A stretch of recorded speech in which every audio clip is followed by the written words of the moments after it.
Welcome back students. आज हम लोग चैप्टर नंबर 2 स्टार्ट करेंगे क्लास 10 मैथमेटिक्स का। चैप्टर का नाम आप सभी लोगों को पता है, पॉलिनोमियल्स। डियर स्टूडेंट्स, पॉलिनोमियल्स के बारे में हम लोग 6 क्लास ऑनवर्ड से ही पढ़ते चले आ रहे हैं। क्लास 9th में आपने पॉलिनोमियल्स के बारे में थोड़ा और डीपली जाना था।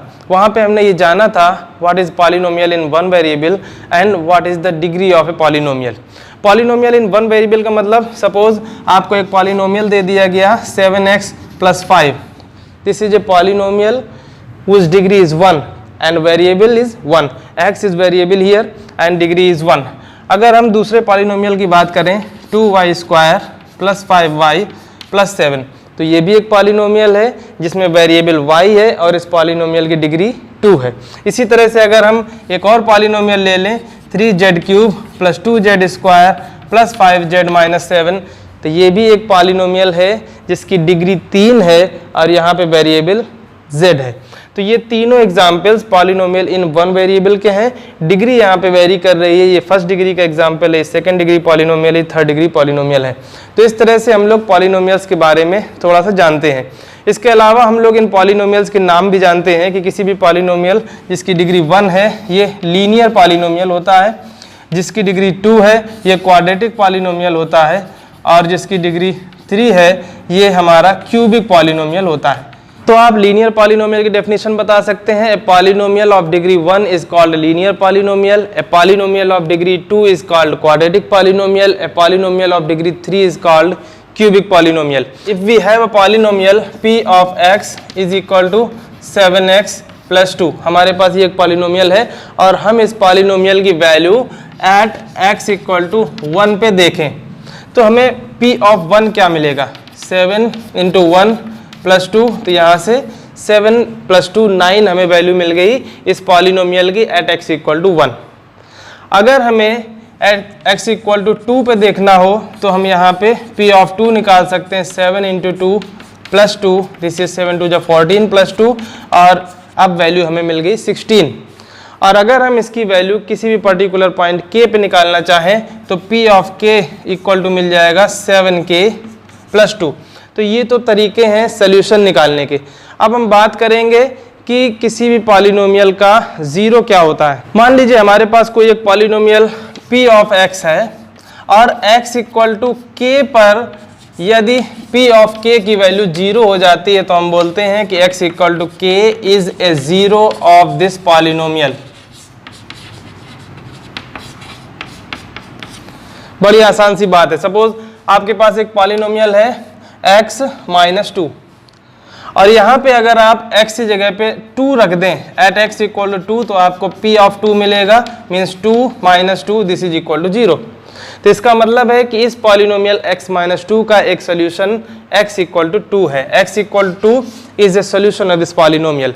तो क्या हमने कहा, अगर x = k पे p of k या उस पॉलिनोमियल की वैल्यू 0 हो जाती है तो x = k उस पॉलिनोमियल का एक सोल्यूशन होता है। अब हम लोग ज्योमेट्रिकल मीनिंग जानेंगे, geometrical meaning of zeros of a polynomial. Suppose हमारे पास एक पॉलिनोमियल है x + 3, हमने माना y = x + 3।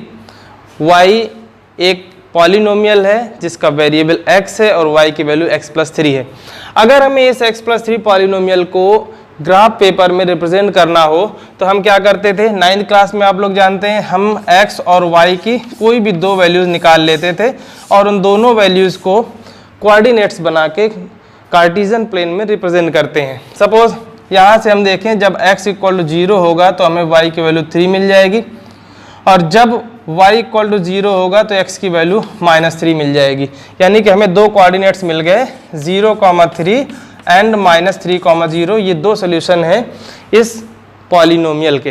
अब हम जब इसको ज्योमेट्रिकली रिप्रेजेंट करना चाहेंगे ग्राफ पेपर में, so this is x axis 1 2 3, y axis 1 2 3, -1 -2 -3 -1 -2 -3, 0,3, x = 0 y = 3, this is the point 0,3 and the next -3,0, x = -3 y = 0, this is the coordinate of -3,0।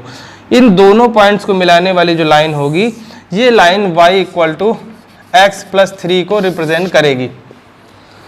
अब आप यहाँ देखें कि ये लाइन x एक्सिस को किस पॉइंट पे इंटरसेक्ट कर रही है। हम देखेंगे कि ये लाइन x एक्सिस को इस पॉइंट -3,0 पे इंटरसेक्ट कर रही है, यानी कि यहाँ पे x की वैल्यू -3 है, y की वैल्यू 0 है।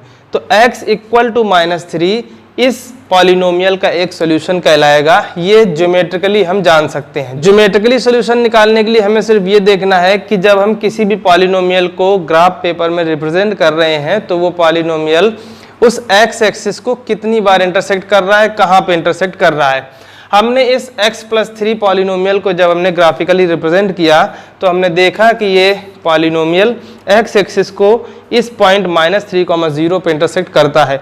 यहाँ पे x की वैल्यू -3 है, y की वैल्यू 0 है। तो जो भी इंटरसेक्टिंग पॉइंट है वहाँ पे x की जो वैल्यू होती है वही इस पॉलिनोमियल का एक सोल्यूशन होता है। आपको अपने माइंड में रखना है। तो इस पॉलिनोमियल का सोल्यूशन हम कह सकते हैं x equal to -3 is a solution of this polynomial. जैसे ही हम x इक्वल टू -3 रखेंगे हमें y की वैल्यू 0 मिल जाएगी। तो ये तो बात हुई लीनियर पॉलिनोमियल की। अगर हम क्वाड्रेटिक पॉलिनोमियल की बात करें तब देखें हमें किस तरह का शेप मिलता है। सपोज हमारे पास एक क्वाड्रेटिक पॉलिनोमियल है x² - 3x - 4। इसको ग्राफ पेपर में रिप्रेजेंट करने के लिए हम सबसे पहले कुछ कोऑर्डिनेट्स फाइंड करेंगे, यानी कुछ सॉल्यूशन निकालेंगे। हमने एक टेबल बना ली। इस टेबल में हम x और y की वैल्यूज़ को लोकेट करेंगे, x एंड y। सपोज हमने देखा जब x की वैल्यू 0 हम रखेंगे इस पॉलिनोमियल में, x इक्वल टू 0, तो हमें y की वैल्यू क्या मिल जाएगी, 0 -0 -4, y की वैल्यू हमें -4 मिल गई। जब हम x की वैल्यू 1 रखेंगे इस पॉलिनोमियल में तो y की वैल्यू क्या मिलेगी, 1 -3 -4 -3 -4 -7 -7 + 1 -6। तो x इक्वल टू 1 पे y की वैल्यू -6 मिली। अगर हम इस पॉलिनोमियल में x इक्वल टू 2 रख दें तो 2² -3 × 2 -4, 2² 4 -6 -4, तो y की वैल्यू हमें मिल जाएगी -6 जब x की वैल्यू हमने रखी है 2। इसी तरह से अगर हम यहाँ पे x की वैल्यू 3 रख दें तब y की वैल्यू क्या मिलेगी। आप देखें जैसे ही हमने इस पॉलिनोमियल में x इक्वल टू 3 रखा तो हमें मिला 3² -3 × 3 -4, 3² 9 -9 -4, तो हमें वैल्यू मिली -4। x इक्वल टू 3 पे y की वैल्यू -4 मिल गई। अगर हम x इक्वल टू 4 रखना चाहें तब देखिए क्या मिलेगी y की वैल्यू। x इक्वल टू 4 रखेंगे तो 4² -3 × 4 -4, 4² 16 -3 × 4 12 एंड -4, 12 4 16, 16 और 16 0, तो y की वैल्यू 0 मिल गई। अब अगर हम यहाँ पे x इक्वल टू 5 के लिए रखना चाहें तब देखें y की वैल्यू क्या मिलेगी। जैसे हमने x इक्वल टू 5 रखा तो 5² -5 3 × 5 -4, दिस इज 25 -15 -4, -15 -4 -19, तो y की वैल्यू 6 मिली। अब अगर हम x इक्वल टू -1 रखना चाहें, x इक्वल टू अगर हम -1 रख देते हैं तब देखें y की वैल्यू क्या मिलेगी, -1² -3 × -1 -4, -1² +1 -3 × -1 +3 एंड -4, तो दिस इज 0। जैसे हमने x इक्वल टू -1 रखा y की वैल्यू 0 मिल गई। अगर हम x इक्वल टू -2 रखें तब देखें हमें y की वैल्यू क्या मिल जाएगी। इस तरह से हम कुछ कोऑर्डिनेट्स निकालेंगे, क्योंकि लीनियर इक्वेशन में तो स्ट्रेट लाइन मिलती है, हमें दो कोऑर्डिनेट सफिशिएंट होते हैं, लेकिन यहाँ हमें पता नहीं कि कौन सा शेप मिल रहा है, क्योंकि हम क्वाड्रेटिक पॉलिनोमियल को ग्राफिकली रिप्रेजेंट करने की कोशिश कर रहे हैं। तो हम यहाँ पे कई सोल्यूशन निकाल रहे हैं, फिर इन सोल्यूशन को हम प्लॉट करेंगे और देखेंगे कि हमें किस तरह का शेप मिल रहा है। तो x इक्वल टू -2 पे देखें, -2² -3 × -2 -4, -2², this is +4, -3 × -4 -2, this is +6 and this is -4, तो यहाँ से वैल्यू मिल गई 6, -2 पे y की वैल्यू हमें 6 मिली है। तो इस तरह से हमने देख लिया ये कुछ वैल्यूज़ हैं x और y की। इन कोऑर्डिनेट्स को हमें x y कार्टेशियन प्लेन में रिप्रेजेंट करना है। तो देखिए हम लोग प्लेन में इसको रिप्रेजेंट करने की कोशिश करते हैं। 1 2 3 4 5 6, मैक्सिमम 6 तक हमें मिल रहा है। यहाँ -1, -2, -3, -4, -5, -6। वाई एक्सिस में 1, 2, 3, 4, 5, 6। इधर -1, -2, -3, -4, -5, -6। अब हम इन कोऑर्डिनेट्स को प्लॉट करेंगे। सबसे पहले हम 0, -4 को रिप्रेजेंट करेंगे। x = 0, y = -4। ये हमारा फर्स्ट पॉइंट मिल गया 0, -4। नेक्स्ट पॉइंट हम 1, -6 रखेंगे। x = 1, y = -6। तो ये पॉइंट हमारा 1, -6 मिला। नेक्स्ट हम 2, -6 रखेंगे। x = 2, y = -6। तो हमें यहाँ मिल जाएगा 2, -6। नेक्स्ट 3, -4। x = 3, y = -4। तो ये हमें यहाँ पे पॉइंट मिल गया 3, -4। नेक्स्ट 4, 0। x = 4, y = 0। तो ये पॉइंट हमारा 4, 0 हो गया। 5, 6। x = 5, y = 6। ये हमारा पॉइंट 5, 6 हो गया। नेक्स्ट -1, 0। x = -1, y = 0। ये पॉइंट हमारा -1, 0 हुआ। And -2, 6। x = -2 and y = 6। This is -2, 6। अब हम जब इन कोऑर्डिनेट्स को मिलाएंगे तो हम देखेंगे कि हमें इस तरह से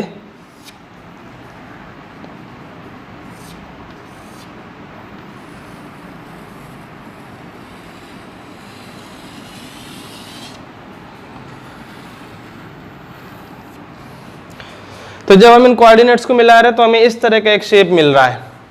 ये शेप पैराबोला शेप कहलाता है। आप लोग नेक्स्ट क्लासेस में, बड़ी क्लासेस में, 11th 12th क्लासेस में आप लोग पैराबोला, हाइपरबोला, इलिप्स, इन सारे शेप्स के बारे में पढ़ेंगे। तो ये हमारा पैराबोलिक शेप है, इसको हम बोलते हैं पैराबोला। तो आप ये समझिए कि जब भी हम किसी क्वाड्रेटिक पॉलिनोमियल को ग्राफिकली रिप्रेजेंट करेंगे तो हमें इस तरह का एक शेप मिलेगा, चाहे वो ऊपर को ओपन हो या वो नीचे को ओपन हो या दाएं ओपन हो या बाएं ओपन हो। ये पैराबोला शेप कहलाता है। तो आपका एक मल्टीपल चॉइस क्वेश्चन बनता है, the graphical representation of a quadratic polynomial is of the shape. आपको ऑप्शन दे दिए जाएंगे, parabola shape, circular shape, cylindrical shape, triangular shape. तो आप वहाँ पे पैराबोला शेप बताएंगे। या आपसे 1 नंबर का क्वेश्चन पूछ दिया जाए कि जब भी हम किसी क्वाड्रेटिक पॉलिनोमियल को ग्राफ पेपर में रिप्रेजेंट करेंगे तब हमें किस तरह का शेप मिलेगा, तो आप आंसर देंगे पैराबोला शेप। तो ये तो हुआ ग्राफिकल रिप्रेजेंटेशन। अब हम लोग बात कर रहे हैं geometrical meaning of the zeros of the polynomial. किसी पॉलिनोमियल की ज्योमेट्रिकल मीनिंग क्या है? तो ज्योमेट्रिकल मीनिंग मैंने बताया, आप जब भी किसी भी पॉलिनोमियल को ग्राफ पेपर में रिप्रेजेंट करेंगे तो ये देखेंगे कि वो पॉलिनोमियल, वो ग्राफ एक्स एक्सिस को कितने पॉइंट्स पे इंटरसेक्ट कर रहा है। आप यहाँ पे देखें कि इस ग्राफ ने एक्स एक्सिस को कितने पॉइंट्स पे इंटरसेक्ट किया। एक तो पॉइंट है 4, 0, दूसरा पॉइंट है -1, 0। इसका मतलब है कि इस क्वाड्रेटिक पॉलिनोमियल के 2 जीरोज होंगे, इसके 2 सॉल्यूशन होंगे। तो ये बात हुई हमारी ज्योमेट्रिकल मीनिंग की zeros of polynomial.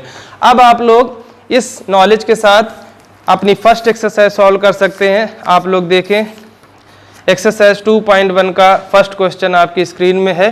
The graph of y = p of x are given for some polynomial p of x, find the number of zeros of p of x in each case. आप first figure देखें और इस figure में आप पाएंगे कि जो graph है उसने एक्स एक्सिस को कहीं भी इंटरसेक्ट नहीं किया है, तो यहाँ पे नंबर ऑफ जीरोज 0 रहेंगे। ये सेकंड फिगर है, आप देख सकते हैं कि इसने एक्स एक्सिस को सिर्फ एक पॉइंट पे इंटरसेक्ट किया है, इसलिए नंबर ऑफ जीरोज 1 रहेगा। ये थर्ड फिगर है, आप देखें 1, 2 और 3, इन 3 पॉइंट्स पे एक्स एक्सिस को इंटरसेक्ट किया है इस ग्राफ ने, इसलिए यहाँ पे नंबर ऑफ जीरोज 3 रहेंगे। फोर्थ फिगर में आप देख सकते हैं कि 2 जगह पे एक्स एक्सिस को इंटरसेक्ट किया जा रहा है, तो यहाँ पे नंबर ऑफ जीरोज 2 रहेंगे। फिफ्थ ग्राफ में आप देख सकते हैं 1, 2, 3, 4, ये 4 जगह पे एक्स एक्सिस को इंटरसेक्ट कर रहा है, यहाँ पे नंबर ऑफ जीरोज 4 रहेंगे। और सिक्स्थ फिगर में आप देखें 1, 2, 3, 3 जगह पे एक्स एक्सिस को टच किया है या इंटरसेक्ट किया है, इसका मतलब है कि यहाँ पे नंबर ऑफ जीरोज 3 रहेंगे। इसका मतलब है कि आप लोग सिर्फ ये देखेंगे कि दिया गया ग्राफ एक्स एक्सिस को कितने पॉइंट्स पे इंटरसेक्ट कर रहा है, और जो भी इंटरसेक्टिंग पॉइंट्स हैं वो सभी के सभी नंबर ऑफ जीरोज कहलाएंगे। तो इस नॉलेज के साथ हम लोगों ने एक्सरसाइज 2.1 को सॉल्व कर लिया। बहुत ही इजी एक्सरसाइज थी। नेक्स्ट वीडियो में हम लोग नेक्स्ट एक्सरसाइज 2.2 के बारे में पढ़ेंगे, तो हमारे साथ बने रहिए। Thank you.